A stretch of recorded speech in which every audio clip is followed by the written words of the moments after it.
MRL Realty's Nature's Enclave Coastal Heaven theme-based resort villa plots ECR. மாதம் 10,000 வரை assured rental income. Lifetime free stay at resort. 30க்கும் மேற்பட்ட வசதிகளுடன். Call 9962888888. Nimati Property Management. Contact 7667008999. Fourth state Tamil நேயர்களுக்கு அருள்மொழிவர்மனின் அன்பார்ந்த வணக்கங்கள். இது உங்கள் ஃபோர்த் ஸ்டேட் தமிழ் வழங்கும் தலையங்கம் நிகழ்ச்சி. இன்றைக்கு நம்ம தலையங்கம் நிகழ்ச்சியில் விடுதலை சிறுத்தைகள் கட்சியினுடைய தலைவர் டாக்டர் திருமாவளவன் அவர்கள் வந்து பார்த்தீங்கன்னா இந்த விஜய் அவர்களோட இந்த மேடையை பகிர்ந்துக்குவாரா, விகடன் நடத்தக்கூடிய நிகழ்ச்சியில் பங்கெடுப்பாரா அப்படிங்கிற கேள்விகள் வந்து தற்போது வந்து எழுந்து கொண்டே இருக்கிறது. எதிர்பார்ப்புகளையும் வந்து கிளப்பி இருக்கிறதுன்னு பார்க்குறோம். அந்த நிகழ்வை சுற்றி நடக்கக்கூடிய அரசியல் என்ன, இது போன்ற விஷயங்கள்லாம் பேசப்படும் பொருளாக மாறிக்கொண்டிருக்கிறது அப்படிங்கிறத நாம் இந்த நிகழ்ச்சியில் பார்க்கலாம். இது உங்கள் ஃபோர்த் ஸ்டேட் தமிழ் வழங்கும் தலையங்கம் நிகழ்ச்சி. எங்களுடைய ஊடகத்தில் நீங்களும் வந்து ஒரு உறுப்பினராக பங்கெடுக்கணும் அப்படின்னா ஜாயின் பட்டனை கிளிக் பண்ணி நீங்களும் வந்து எங்களுடைய சந்தாதாரராக மாறும் பட்சத்தில் அது எங்களுடைய கரங்களை இன்னும் வலுப்படுத்தும். இன்னும் அதிகமான விஷயங்களை எங்களுடைய வீடியோக்கள் வாயிலாக உங்களுக்கு தெரியப்படுத்த நாங்கள் இன்னும் அதிகமான உழைப்புகளை போட எங்களுக்கு கண்டிப்பாக உதவும். வாங்க நிகழ்ச்சிக்குள்ள பயணிக்காது உங்கள் ஃபோர்த் ஸ்டேட் வழங்கும் தலையங்கம் நிகழ்ச்சி.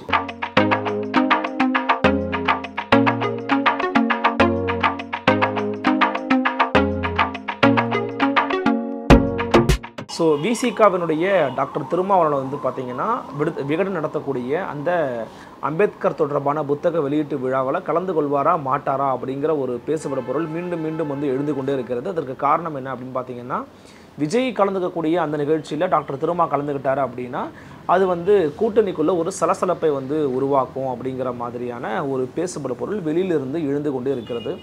இப்போ நம்ம இதில் என்ன ஒரு எக்ஸாக்டாக ஒரு கொஸ்டின் நம்ம எழுப்புகிறோம் அப்படின்னா, திமுக கூட்டணியில் வந்து விஜயினுடைய ஒரு மேடையை பகிர்ந்து கொண்டாலே அதை திமுக விரும்பாது அப்படின்னு சொல்லக்கூடிய ஒரு வாதம் அப்படின்னு சொல்லக்கூடிய ஒரு விஷயம் வந்து எப்படி சரியாக இருக்க முடியும்? இப்போ திமுக அதை ஒரு வேளை விரும்பலை அப்படின்னா அது வந்து ஒரு முதிர்ச்சியான ஒரு கூட்டணி அணுகுமுறையா, அதுதான் உங்களுடைய கூட்டணியுடைய வலிமையா? விஜயோட ஒரு மேடையை பகிர்ந்துக்கிட்டாலே உங்கள் கூட்டணி உடைந்து விடும் அப்படின்னா அவ்வளவு பலவீனமாக உங்களுடைய கூட்டணி இருக்கிறதா, அல்லது அவ்வளவு கொள்கை புரிதல் அற்ற ஒரு கூட்டணியா நீங்கள் அப்படிங்கிற கேள்விகளை எழுப்புது. என்ன காரணம்னா, வார்த்தைக்கு வார்த்தை கொள்கை கூட்டணி பேசிக்கிட்டு இருக்கக்கூடிய திமுகவும் திமுகவுடைய கூட்டணி கட்சிகளும் சொல்கிறாங்க அப்படின்னா, விஜயுடைய மேடையில் அல்லது விஜய் பங்கெடுக்கக்கூடிய ஒரு நிகழ்ச்சியில் டாக்டர் திருமா பங்கெடுக்கிறதுல என்ன பிரச்சனை இருக்க போகுது அப்படிங்கிறத நம்ம எழுப்பக்கூடிய ஒரு முதல் தார்மீகமான ஒரு கேள்வி. ஓகே, இப்போ இந்த விவகாரத்தில் ரீசெண்டாக அவருடைய நடவடிக்கைகளை பார்க்கும் பொழுதும் அதை பற்றிய தினத்தந்தி போன்ற நாளிதழ்களில் வந்து வந்திருக்கக்கூடிய செய்திகள் அடிப்படையை வைத்து பார்க்கும் பொழுதும் என்ன சொல்கிறாங்கன்னா, அவர் பங்கெடுக்கக்கூடிய வாய்ப்புகள் அப்படிங்கிறது மிக மிக குறைவு அப்படின்னு வந்து சொல்கிறாங்க. புறக்கணிக்கும் முடிவை திரும்ப எடுக்க வாய்ப்பு இருக்குன்னு சொல்கிறாங்க. என்ன காரணம் அப்படின்னா, கூட்டணிக்குள்ளே இது வந்து ஒரு குழப்பத்தை ஏற்படுத்த வேண்டும் என்பதற்காகவே இந்த விஷயத்தை வந்து நடக்கிற மாதிரி அவர் வந்து ஃபீல் பண்ணுறாரு. ஓராண்டுக்கு முன்பாகவே ஒப்புக்கொண்ட ஒரு நிகழ்ச்சியில் திடீரென்று திரு விஜய் அவர்களை இணைப்பதன் வாயிலாக ஏதோ ஒரு சிக்கல் வரும் அப்படின்னு டாக்டர் திருமா நினைக்கலான்னு சொல்கிறாங்க. விசிகா கட்சியைச் சேர்ந்த நிர்வாகி அப்படின்னு சொல்லி போட்டிருக்கிறாங்க. மேலும் இது இன்னொரு விஷயத்தை நமக்கு என்ன ஒரு டைமென்ஷனை கொடுக்குது அப்படின்னா, விஜய் தரப்பில் எப்படி பார்ப்பாங்க அப்படின்னு சொல்லும்போது, விஜய் தரப்பிடம் வந்து இந்த மாதிரி டாக்டர் திருமா பங்கெடுக்க மாட்டார் பரவாயில்லையா அப்படிங்கிற மாதிரி சில விஷயங்களை சொன்னபோது, அவர் பங்கெடுத்தாலும் சரி பங்கெடுக்காவிட்டாலும் சரி நான் நிச்சயமாக பங்கெடுக்கிறேன் அப்படின்னு விஜய் உறுதி அளித்ததாக ஒரு தகவலும் வந்து நமக்கு வந்து கிடச்சிருக்குது. இந்த தகவல் உண்மையாக இருக்கும் பட்சத்தில் விஜய் கலந்துக்கிட்டாரு அப்படின்னும் போது திருமா மட்டும் கலந்துக்கல அப்படின்னா அது ஏதோ ஒரு வகையில் திருமாவோட அந்த ஆளுமைத்தன்மை, திருமாவோட தனிப்பட்ட முடிவெடுக்கக்கூடிய அந்த திறன், அது எல்லாமே வந்து கேள்விக்குறியாக மாறும். அதற்கு பல அரசியல் காரணங்கள் இருக்கலாம், அது அவருடைய தனிப்பட்ட முடிவாக கூட இருக்கலாம். ஆனால் மேடையை பகிர்ந்து கொள்வதனாலேயே ஒரு கூட்டணியினுடைய ஒரு சலசலப்பும் முறிவும் ஏற்பட வாய்ப்புகள் இருக்குன்னு நினைக்கக்கூடிய ஒரு சிந்தனை போக்கிற்கு அவர் வழிசமைத்து கொடுக்கிறார், அவர் அதை ஆதரித்து ஒரு முடிவை எடுக்கிறார் அப்படின்னு தான் நிச்சயமாக வந்து அரசியல் வட்டாரத்தில் பேசப்படும். ஆனால் ஒருவேளை டாக்டர் திருமாவே பங்கெடுத்து கொண்டு அந்த மேடையில் அண்ணா அம்பேத்கரை பற்றியும் ஐயா பெரியாரை பற்றியும் கரண்ட் பாலிடிக்ஸை பற்றியும் அந்த புத்தகத்தை பற்றியும் ஒரு பாடம் எடுக்கிறாரு, வகுப்பெடுக்கிறாரு அப்படின்னா அது வந்து ஒரு மெச்சூர்டான ஒரு கண்டென்ட்டாக மாற நிறையவே வாய்ப்புகள் இருக்குது. அவரே போய் அந்த இடத்துல போய் விஜய்க்கே பாடம் எடுத்துருக்கிறாருப்பா அப்படின்னு தான் வந்து நிச்சயமாக வந்து பேசுவாங்க. விஜயோட ஒரு மேடையில் பகிர்ந்துக்கிட்டாரு ஏறிட்டாரு அப்படின்னாலே அது வேறு விதமாக பார்க்கப்படும்னா இது எப்படி புரிஞ்சுக்கிறது? அது அப்படி நினச்சாங்கன்னா அது வந்து எப்படி சரியான ஒரு அணுகுமுறையாக இருக்கும்? விஜய் நேற்று கட்சி துவங்கியிருக்கிறாரு. அந்த கட்சியினுடைய அழைப்பு, அவர்களுடைய யுக்தி, அவர்களுடைய விஷயங்களை குறித்து கடுமையாக விமர்சனம் பண்ணியிருக்கிறாரு டாக்டர் திருமாவளவன் அவர்கள். அப்படி இருக்கும்போது ஒரு மேடையை பகிர்ந்துக்கிட்டாங்க அப்படின்னா கூட்டணிக்கு போயிடுவார், அல்லது இந்த கூட்டணி அவர் விரும்பலை அப்படிங்கிறதுல ஏன் கொண்டு போய் இதை சேர்க்கணும் அப்படிங்கிறது நமக்கு வந்து தெரியல. ஸோ என்னென்னா, விஜயோட அந்த மேடையை திருமா பகிர்ந்துக்கிட்டார் அப்படின்னா விசிகான்ற கட்சி அது எப்படி பார்க்குது, திமுகன்ற கட்சி எப்படி பார்க்குது, விஜய் தரப்பு எப்படி பார்ப்பாங்க அப்படின்ற ஒரு முக்கோண புள்ளியினுடைய பார்வை இங்கே நம்ம வந்து முன்வைக்க வேண்டிய கட்டத்தில் இருக்கிறோம். ஒன்று, விஜய் எப்படி பார்ப்பாருன்னா, விஜய் அவர்களுக்கு டாக்டர் திருமா கலந்து கொண்டாலும் கலந்து கொள்ளாவிட்டாலும் அது ஒரு முக்கியமான ஒரு மேடை. அவங்களுடைய தரப்பில் பேசும்போது எங்களுடைய தலைவர் திரு விஜய் அவர்களுக்கு அம்பேத்கர் தான் தலைவர், அம்பேத்கர் அவர் வந்து தலைவராக அவருடைய கொள்கையை வழிகாட்டி ஏற்றுக்கிட்டது மட்டும் இல்லாமல் தனிப்பட்ட முறையில் அவருக்கு அவர் தான் தலைவர். எனவே அவர் தொடர்பான ஒரு நிகழ்ச்சியில் நிச்சயமாக பங்கெடுப்பார், விஜய் நிச்சயமாக பங்கெடுத்து கொள்வார் அப்படின்னு சொல்கிறாங்க விஜய் கட்சியினர், தமிழக வெற்றி கழகத்தினர். இது ஒரு பக்கம் இருக்குது. அப்போ அவருக்கு வந்து கலந்து கொள்ளாலும் கலந்து கொள்ளாவிட்டாலும் அம்பேத்கருக்காக விஜய் கலந்துப்பார் அப்படின்னும் போது அதை வந்து கண்டிப்பாக விஜய்க்கு வந்து ஒரு ப்ளஸ்ஸாக தான் வந்து நிச்சயமாக வந்து அமைய போகிறது. இது ஒரு தரப்பு. இன்னொரு பக்கம் விசிகா கட்சிக்குள்ளேருந்து நம்ம பார்க்கணும். விடுதலை சிறுத்தைகள் கட்சிக்குள்ளேருந்து பார்த்தீங்கன்னா அதனுடைய துணை பொதுச் செயலாளர் ஆதவ் அர்ஜுனா அவர்கள் தான் தொடர்ந்து இந்த புத்தகத்துக்கான வாய்ஸ் ஆஃப் காமன் அப்படிங்கிற அவரோட நிறுவனத்தோடு சேர்ந்து பல விஷயங்கள் வந்து பண்ணி கொடுத்துக்கிட்டு இருக்கிறாரு. எனவே அவருடைய பங்களிப்பும் அவருடைய பங்கெடுப்பும் இந்த நிகழ்ச்சியில் நிச்சயமாக இருக்குன்னு சொல்கிறாங்க. ஆதவ் அர்ஜுனா பங்கெடுப்பது உறுதி அப்படின்னு சொல்கிறாங்க. ஒருவேளை டாக்டர் திருமா பங்கெடுக்கலை அப்படின்னா அந்த நிகழ்ச்சியில் ஆதவ் அர்ஜுனா பங்கெடுத்து விஜயோட மேடையை பகிர்ந்து கொள்ள வாய்ப்புகள் நிரம்ப இருக்குதுன்னு சொல்கிறாங்க. ஏன்னா ஏற்கனவே ஆதவ் அர்ஜுனாவை வைத்து தான் விசிகாவினுடைய பல கருத்துகள் வெளியே வந்து கொண்டிருக்கிறது. ஆட்சி அதிகாரத்தில் பங்கு அப்படிங்கிறதா இருக்கட்டும், பிரச்சனை வரணும், பிரச்சனை வரதுக்காக தான் நாங்கள் காத்துக்கிட்டு இருக்கிறோம், பிரச்சனை வந்தால் தான் தீர்வு கிடைக்கும் அப்படின்னு வந்து அவர் பேசியிருக்கிறது. இது வந்து டாக்டர் திருமா பேசினது தான். ஒரு கலகம்னு ஒன்று பிறந்தால் தான் வழின்னு ஒன்று பிறக்கும், ஒரு கலகம் நடந்தால் தான் அதில் வந்து நம்ம தீர்வு அப்படிங்கிறத கொடுக்க முடியும். ஸோ அப்படியாக ஆதவ் அர்ஜுனா அவர்கள் அந்த மேடையை பகிர்ந்து கொண்டார் அப்படின்னா அந்த மேடை வந்து ஒரு சாதாரண ஒரு மேடையாக தான் பார்க்கப்படும். ஏன்னா ஒரு கட்சியின் தலைவர் பங்கெடுப்பது அப்படிங்கிறது வேற, கட்சியினுடைய துணை பொதுச் செயலாளர் பங்கெடுப்பது அப்படிங்கிறது வேற. எனவே அங்கே ஒரு பார்வையை நம்ம வந்து பார்க்க வேண்டியதாக இருக்கிறது. ஸோ விசிகா பார்வையிலிருந்து பார்க்கின்ற பொழுது டாக்டர் திருமா கலந்து கொள்ளவில்லை என்றால் அந்த நிகழ்ச்சியில் ஆதவ் அர்ஜுனா கண்டிப்பாக கலந்துப்பார். ஒருவேளை திருமா கலந்து கொள்கிறார் அப்படின்னாலும் அந்த மேடை வந்து ஒரு மெச்சூர்டான ஒரு மேடையாக, ஒரு அரசியல் அறிவையும் ஒரு அதே சமயம் தமிழ்நாட்டில் இருக்கக்கூடிய எல்லா அரசியல் கட்சிகளும் உற்று நோக்கக்கூடிய ஒரு கூட்டமாகவும் அது நிச்சயமாக அமையும். ஆனால் அப்படி அமைந்தாலும் அவருடைய கூட்டணிக்கு பாதிப்பு ஏற்பட போகிறது இல்லை. அப்படி ஏற்பட்டுச்சுன்னா அது யாரால் ஏற்படும்? விசிகாவால் ஏற்படாதே. ஏன் நம்ம இதை மீண்டும் சொல்கிறோன்னா, இங்கே இடத்துல நம்ம ஒரு விஷயத்தை குறிப்பிட்டு சொல்லியாக வேண்டும்.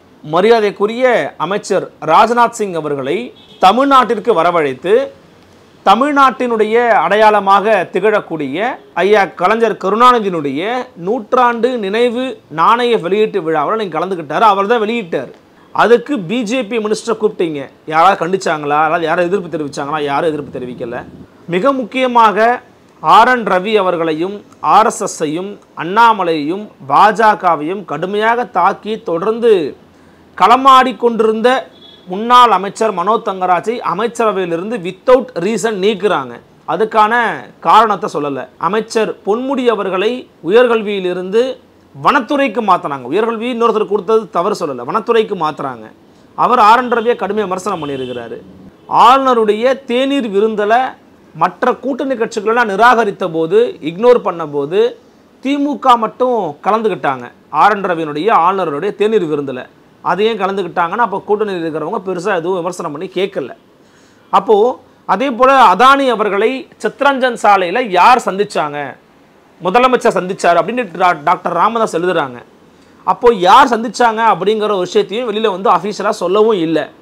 அப்போ அதானி யாருன்னு தெரியும். அதானி மோடியினுடைய பினாமியா, மோடி அதானுடைய பினாமியா அப்படிங்கிற அளவுக்கான ஒரு விவாதங்கள் எழுந்து கொண்டிருந்த சமயத்தில் அதானி தமிழ்நாட்டுக்கு சென்னைக்கு சித்ரஞ்சன் சாலைக்கு வந்து யார் சந்திச்சாரு அப்படிங்கிறது தெரியல.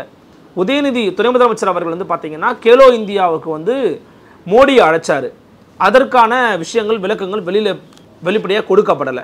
அப்படியாக இருக்கும் பட்சத்தில் தொடர்ந்து இவருடைய செயல்பாடுகள் மட்டும் இப்படி இருக்கும்போது கூட்டணி கட்சிகள் அமைதி காத்தாங்க, அமைதியாக இருந்தாங்க, எதுவும் பெருசாக பண்ணலை, எதுவும் பெருசாக ரியாக்ஷன் கூட கொடுக்கல. ஆனால் இவர்கள் நேற்று கட்சி ஆரம்பித்த விஜய் அவர்களோடு ஒரு சின்ன மேடையை பகிர்ந்துக்கிட்டாலே ஒரு விமர்சன பார்வையோடு அணுகுவாங்க, கொஞ்சம் அதை நெருடலாக பார்ப்பாங்க. அப்படின்னா இது எப்படி ஏற்றுக்கொள்ளப்படும்? உங்களுக்கு இருக்கக்கூடிய அதே சுதந்திரம், அதே உணர்வு ஏன் கூட்டணியில் இருக்கக்கூடிய ஒரு கட்சிக்கு மட்டும் இருக்கக்கூடாதுன்னு நீங்கள் நினைக்கிறீங்க அப்படிங்கிற கேள்வி நிச்சயமாக எழும். இப்போ வரைக்கும் திமுக எதிர்க்கிறாங்க, திமுக இவங்களை வந்து ப்ரெஷர் பண்ணுறாங்க அப்படின்னு மறைமுகமாக சொல்லப்படுகிறது. நேரடியாக அந்த மாதிரி திமுக கிட்டேருந்து எந்த விதமான அறிக்கையோ அல்லது வந்து செயல் திட்டமோ அல்லது வந்து ஒரு வெளிப்படையான பேச்சோ எங்கேயுமே வந்தது கிடையாது. ஆனால் இப்போ இவர் வரலை அப்படின்னா திமுக உனக்கு தான் போய் சேரும். இவர் வரலை அப்படின்னா திமுக சொல்லி தான் இவர் வரலை அப்படின்ற ஒரு பேசப்படும் பொருள் நிச்சயமாக வெளியில் இருக்கும். ஸோ விசிக பார்வையிலேருந்து இந்த மாதிரி பார்க்கலாம். திமுக பார்வை, திமுகவினுடைய பார்வை அப்படிங்கிறது விஜய் நிகழ்ச்சியில் கலந்து கொண்டாலும் கலந்து கொள்ளாவிட்டாலும் விசிக அப்படிங்கிறவங்க நமக்கு ஒரு நட்பு சக்தி தான். 2026 நம்ம அவங்க இருக்கணும். ஆனால் கூட்டணி பேரத்திற்கு டாக்டர் திருமா இதை பயன்படுத்தி கொள்ள வாய்ப்பு இருக்குன்னு திமுக நம்ப வாய்ப்பு இருக்குது, எண்ணுவதற்கு வாய்ப்பு இருக்குது. 2026 விசிகாவுக்கு எவ்வளவு சீட்டு கொடுக்கலான்றதை இப்போவே முடிவு பண்ணியிருப்பாங்க, ஓரளவுக்காவது யோசிச்சு வச்சுருப்பாங்க. அதை கூட்டுவதற்கு டாக்டர் திருமா அதை பயன்படுத்திக்க வாய்ப்பு இருக்குது. அப்படின்னும் போது திருமா அவர்கள் கலந்து கொள்ளாமல் இருப்பது நல்லதுன்னு திமுகவுடைய பெரும்பான்மை எண்ணம் இருக்கலாம். ஆனால் இன்னொரு எண்ணம் அப்படிங்கிறது, அப்படியே அவர் போய் கலந்து கொண்டாலும் அவர் இந்த அலையன்ஸில் தான் இருக்கிறாரு அப்படிங்கிறத உறுதிப்படுத்தக்கூடிய விதத்தில் அவர் அங்கே சில விஷயங்களை பேசினார் அப்படின்னா அது திமுகவுக்கு சாதகமாக மாறுவதற்கும் வாய்ப்புகள் இருக்குது. எனவே இப்படியாக 3 முனையிலிருந்தும் பல்வேறு விதமான கருத்துகளும் எண்ணங்களும் எழத் தொடங்கி இருக்குது. டாக்டர் திருமா கலந்து கொள்வதற்கான வாய்ப்புகள் மிகவும் குறைவு அப்படின்னும் அவர் இந்த கூட்டத்தை புறக்கணிக்கவே வாய்ப்புகள் இருக்குது அப்படின்னும் ஒரு சாரார் தொடர்ந்து செய்திகளை வெளியிட்டு வராங்க. ஒருவேளை அவர் கலந்து கொள்ளவில்லை என்றால் அது அவருடைய முடிவெடுக்கும் திறனை பற்றிய ஒரு கேள்விக்குறியை சமூகத்தில் உருவாக்கும். அவர் முடிவெடுக்கலை, அவர் யாரோ கட்டாயப்படுத்தியிருக்கிறாங்க, போகக்கூடாதுன்னு சொல்கிறாங்க அப்படின்றதுனால தான் அவர் போகலை அப்படின்ற ஒரு பேசப்படும் பொருள் நிச்சயமாக அது உருவாக்கும். அதற்கு அவர் என்ன பதில் சொல்ல போகிறார் அப்படிங்கிறத பார்க்கணும். அது எல்லாவற்றையும் தவிர்த்து விட்டு யார் வந்தாலும் அண்ணல் அம்பேத்கருக்காக நான் போகிறேன் அப்படின்னு அவர் வந்தார் அப்படின்னா அவருடைய கொள்கை திடமும் சிந்தனை தெளிவும் ஆளுமை பண்பும் நிச்சயமாக போற்றப்படும், அதில் மாற்றுக்கிறதுக்கு இடம் கிடையாது. எனவே டாக்டர் திருமாவளவன் அவர்கள் இந்த நிகழ்ச்சியில் பங்கெடுக்க போகிறாரா இல்லையா அப்படிங்கிறத அவர் தான் சொல்லணும். அதே சமயம் இவ்வளவு நாள் அதை ஏன் நீட்டிச்சு போகிறாரு அப்படின்னு பார்த்தீங்கன்னா, ஒரு கட்சியினுடைய தலைவருக்கு வந்து பார்த்தீங்கன்னா பொதுவாக ஒரு கட்சிக்குன்னே பார்த்தீங்கன்னா தொடர்ந்து லைம்லைட்டில் இருக்கிறத வந்து நிச்சயமாக விரும்புவாங்க. அவர் இன்றைக்கி ஒரு பேசப்படும் பொருளாக இருக்கிறாருன்னா அதுக்கு அவருடைய செயல்பாடுகளும் அரசியல் நகர்வுகளும் தான் காரணமாக இருக்கிறது. எனவே தொடர்ந்து ஒரு லைம்லைட்டில் இருக்கலாம், ஒரு பேசப்படும் பொருளாக இருக்கலாம். டாக்டர் திருமாவை நிராகரிச்சு நீங்கள் அரசியல் பேசணும் தமிழ்நாட்டில் அப்படிங்கிற மாதிரி சூழலை உருவாக்கலாம் அப்படிங்கிறதும் ஒன் ஆஃப் த ஒரு ரீசனாக இருக்கலாம். அது மட்டுமே ரீசனாக இருக்குன்னு நான் சொல்ல விரும்பலை. எனவே பொறுத்திருந்து பார்க்கலாம் டாக்டர் திருமா விஜயோடு மேடையை பகிர்ந்து கொள்வாரா மாட்டாரா என்று. அவருடைய இந்த செயல்பாடுகள் பற்றிய உங்களுடைய கருத்துக்கள் என்ன அப்படிங்கிறத கமெண்ட் செக்ஷனில் பதிவு பண்ணுங்கள். மற்றும் ஒரு தலையங்கம் நிகழ்ச்சியில் மற்றும் ஒரு தலைப்பில் சந்திக்கிறேன். நன்றி, வணக்கம்.